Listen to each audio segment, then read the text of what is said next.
వనపర్తి జిల్లాలో శ్రీధర్ రెడ్డి హత్య స్థానికంగా కలకలం రేపుతోంది. బీఆర్ఎస్ సీనియర్ నాయకుడు మాజీ ఎమ్మెల్యే బీరం హర్షవర్ధన్ రెడ్డి ప్రధాన అనుచరుడు బొడ్డు శ్రీధర్ రెడ్డిని అతి దారుణంగా కత్తులతో నరికి హత్య చేశారు.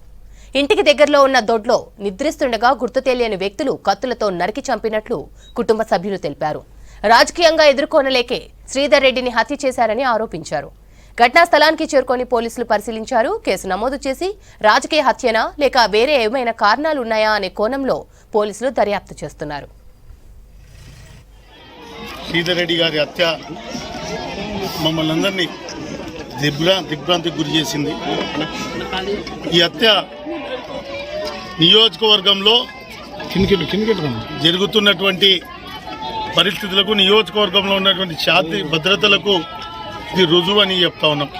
కరెంటు తీసి ఈ విధంగా భౌతికమైన దాడులు పాల్పడడం చాలా బాధాకరం.